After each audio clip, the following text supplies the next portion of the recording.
खान के अहम तरीन केस की समाअत खत्म होने के बाद सलमान सफदर साहब बाहर आ रहे हैं। सलमान सफदर साहब बताइएगा क्या पेशरफ्त हुई है तोशा खाना 2 केस में। नेक्स्ट वीक बड़ा इंपॉर्टेंट है खान साहब के लिए। नेक्स्ट वीक अलकादिर भी है, नेक्स्ट वीक तोशा खाना भी है। ये दोनों अहम अपीलें हैं। बड़ी मुश्किल से अलकादिर लगा है। अलकादिर इंशाल्लाह हम बहुत उम्मीद करते हैं कि अलकादिर में खान साहब की ज़मानत हो जाएगी, उनकी एहलिया की भी हो जाएगी। ये बुध के दिन फिक्स्ड है तकरीबन। अब आपको मालूम है कि 5-6 माह के बाद ये सस्पेंशन ऑफ सेंटेंस की पिटिशंस लग रही हैं। तोशा खाना 2 की जो आज की एप्लीकेशन है, अभी तक ऑफिस अपील नंबर लगाने को तैयार नहीं है। बहरहाल ये इश्यूज़ होते रहते हैं, ये चलते रहते हैं। हम अपील नंबर अपना लगवाने के बाद ही अब उसमें कोई आइंदा समाअत होगी। ये नेक्स्ट वीक एक्सपेक्टेड है कि नेक्स्ट वीक इमरान खान साहब की अपील को बाकायदा ऑफिस नंबर लगा दे, उनकी सस्पेंशंस को नंबर लगा दे। एक दफ़ा नंबर लग जाएँ और सस्पेंशंस हेयरिंग के लिए मैच्योर हो जाएं तो पॉसिबिलिटी बड़ी ब्राइट है खान साहब की, जैसे तमाम पहले मुकदमात में जैसे उनको रिलीफ मिलता रहा इंशाल्लाह इनके। सर ये बताइएगा, ये जब दरख्वास्तें अब पहले लग नहीं रही थी, अब लगना शुरू हुई हैं तो बहुत जो है ना एतराज़ात लगाते हैं सुप्रीम कोर्ट या हाई कोर्ट। देखिए एतराज़ात बड़े रेगुलरली चलते आ रहे हैं। 2.5-3 सालों से इमरान खान साहब के मुकदमात में एतराज़ात के अलावा और हो क्या रहा है। सो ऑफिस अभी भी पूरी कोशिश करता है कि इमरान खान साहब के केसेस के ऊपर ऐसे ऐसे एतराज़ात लगाए जो कभी ज़िंदगी में हमने नहीं देखे। तो आज हमने उसका गिला शिकवा भी करने की नाकाम कोशिश की कि हम जज साहब को बताएं कि फिक्सिंग ब्रांच, इंस्टीट्यूशन ब्रांच जो है वो किस तरह खान साहब के केसेस को नंबर नहीं अलॉट करता। केस नंबर अलॉट होना कौन सी बड़ी बात है। तो यहाँ केस नंबर नहीं अलॉट हो रहे, अभी केस नंबर अलॉट होंगे तो हम आगे बढ़ पाएंगे ना। तो आज का जो सारा मुद्दा था वो केस नंबर अलॉट होना तोशा खाना 2 और ज़मानत की एप्लीकेशन पे, ताकि केस नंबर अलॉट होगा तो नोटिस होगा ना। सो अभी तक हम उन इश्यूज से ही बाहर नहीं आ रहे कि ये ऑफिस की गलती थी या वकला की गलती थी। तो हमने इस बात का एतराफ़ करने से इनकार किया हुआ है कि हमारी कोई गलती नहीं। हमने अपील को 9वें दिन इस्लामाबाद हाई कोर्ट में चैलेंज कर दिया। अभी 21 दिन बकाया थे लिमिटेशन पीरियड के, फ़ैसला होने के 9वें दिन। वकालतनामा लेना बहुत मुश्किल है, इम्पॉसिबल काम है। सब अडयाला जेल से वकालतनामा नहीं मिलता। सो वकालतनामा ना मिलने पर अगर ऑब्जेक्शन और ख़ुद ही ऑफिस रिमूव भी कर देता है तो फिर ये objection in the first place लेना ही नहीं चाहिए था। बहरहाल जज साहब का जो हुक्म है हम उस हुक्म के मुताबिक हमेशा ही हमने, जैसे कहते हैं we have bowed before the courts, जो अदालतों का हुक्म होता है वो हमेशा सर आंखों पे।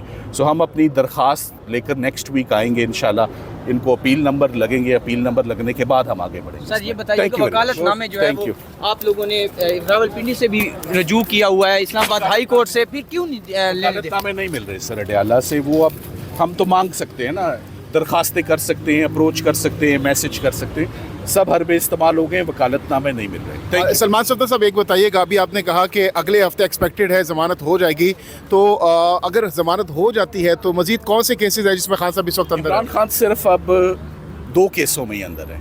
एक तोशा खाना 2 जिसकी आज समाअत हो रही है, जिसमें हम पूरी कोशिश कर रहे हैं कि अपील नंबर लग जाए, और एक अलकादिर। इन 2 केसेस के अलावा उनकी और किसी केस में गिरफ्तारी मतलूब नहीं है। सो अगर खान साहब की ये पिटिशनें ईद से पहले लग जाएं दोनों, तो उनकी रिहाई मेरी नज़र में यकीनी है, अगर ये केसेस लग जाएं और सुने जाएं। और बुशरा बीबी के हवाले से दोनों इकट्ठे ही है ना, दोनों इकट्ठे हैं, बाइफरकेट नहीं हो सकता, सेपरेट नहीं हो सकता, इकट्ठे लगेंगे दोनों केसेस। लगाने उन्होंने, आर्ग्यू हमने करने। अभी तोशा खाना 2 जो है वो इनिशियल स्टेजेस पर अपील नंबर जो है वो अभी वो नहीं उस पर लग रहे, वो लगेंगे अपील नंबर तो फिर आगे कार्रवाई होगी।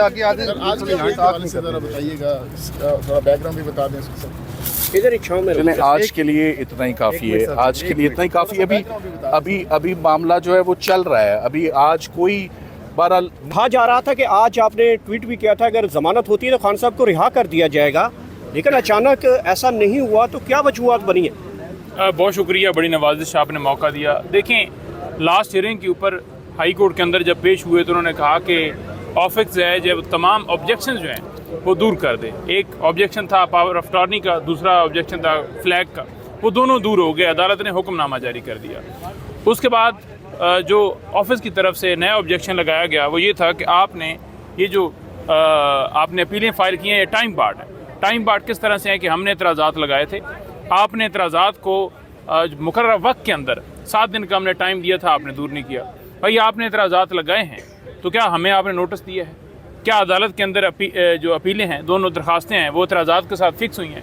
जो ही फिक्स हुई हैं और ऐसे एतराज़ात जिसको कोर्ट ने खुद ही कह दिया कि ये गलत एतराज़ात लगाए गए थे, तो जब ये कोर्ट की तरफ से एडमिशन आ गया कि ये एतराज़ात बनते ही नहीं थे, तो फिर मेरा ख्याल में इसके ऊपर किसी भी जजमेंट का हवाला दे के ये कहना कि ये अपीलें जो हैं वो टाइम बार्ड हो गई हैं, ये बिल्कुल एक ऐसा अमल है जिसके अंदर सिर्फ वाज़ेह नज़र आ रहा है कि इमरान खान साहब के केसेस को इल्तवा करना है, डिले करने का बहाना है। तो शखाना 2 केस के अंदर और अलकादर ट्रस्ट केस के अंदर ही खान साहब को इस वक्त जो दोनों केसेस के अंदर सज़ा याफ्ता हैं और गिरफ्तार हैं, इसके अलावा तो बाकी तमाम केसेस के अंदर बेल हो गई है। तो लिहाजा एक उम्मीद थी कि 11 तारीख को इन दोनों केसेस को सुन के और इसके अंदर ज़मानतें होंगी, लेकिन इन्होंने जो एतराज़ लगाया है इसके अंदर, अब इसके अंदर ज़ाहिरी बात है हम अपील फाइल दरख्वास्त देंगे कंडोनेशन ऑफ डिले की दरख्वास्त देते हुए 1-2 दिन टाइम लग जाएगा फाइल होते, और फिर वो लगाएंगे और फिर उसके ऊपर आर्गूमेंट्स होंगे कि ये कंडोनेशन ऑफ डिले जो हुआ है जिसकी दरख्वास्त आई है इसके ऊपर आप दलाइल दें, हम दलाइल देंगे, वो दरख्वास्त एक्सेप्ट होगी, फिर अपील लगेगी और फिर उसके अंदर जो है उस दिन डेट दी जाएगी।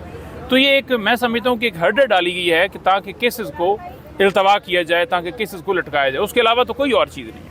सर ये बताइएगा, जब से ILF और बाकी जो सियासी क़यादत उन्होंने धरने देने शुरू किए हैं तो केस तो लगना शुरू हो गए, लेकिन इतराज़ात ज़्यादा लगाए जा रहे हैं, वकालतनामे आपको नहीं मिल रहे। क्या समझते हैं खान साहब, क्योंकि अभी ये कहा जा रहा है, बड़े जो सहाफ़ी है वो भी ये कह रहे हैं कि मुनीर फ़ारूक ने भी ये कहा है कल के खान साहब की भी हो सकता है कोई ज़मानत हो जाए और खान साहब भी बाहर आ जाएं। देखिए हम तो बार बार यही कहते हैं कि अगर अदालतें एक दिन के लिए भी बैठ जाए ना कि आज इंसाफ फराम करना है, तो इमरान खान साहब उस लम्हे रिहा हो जाएँ, उनकी एरिया रिहा हो जाएँ। लेकिन मसला ये है कि अदालतें बैठ नहीं रही, अदालतें इंसाफ नहीं कर रही हैं, इंसाफ की तरफ बढ़ नहीं रही। अब आप देखें कि इतराज़ जो पहले लगाया गया था वो ये था कि ये आपने पुराना वकालतनामा लगाया। पुराना लगाने की वजह क्या थी? वजह ये थी कि आप नया वकालतनामा लेने के लिए आप बार बार अडयाला जेल के बाहर जाते हैं, वहाँ जाकर वकालतनामा देते हैं कि आप हमें दस्तखत करा के दे दें खान साहब से और बीबी से, वो नहीं करवा के दिया जाता। तो फिर जो उनके दस्तखतों से पुराना वकालतनामा पड़ा हुआ है वही आपने फिर लगाना है, और वो एतराज़ अदालत ने मान लिया कि बिल्कुल ये एतराज़ नहीं बनता था, एतराज़ दूर करते हैं। तो जब अदालत की तरफ से ये एडमिशन आ गया कि ये दोनों एतराज़ात जो हैं वो जवाज़ ही नहीं रखते थे, तो फिर उसके बाद कंडोनेशन ऑफ डिले का ये कहना कि आप एप्लीकेशन लेंगे प्रोसेस है और कुछ नहीं है। तो अब नेक्स्ट वीक आप लोग दोबारा से दरख्वास्त देंगे? जी बिल्कुल, इसमें दोबारा से दरख्वास्त देंगे और दरख्वास्त कंडोनेशन ऑफ डिले की जो है होगी कि टाइम जो है उसको एग्जाम्प्ट किया जाए, उसको ख़त्म किया जाए, उसको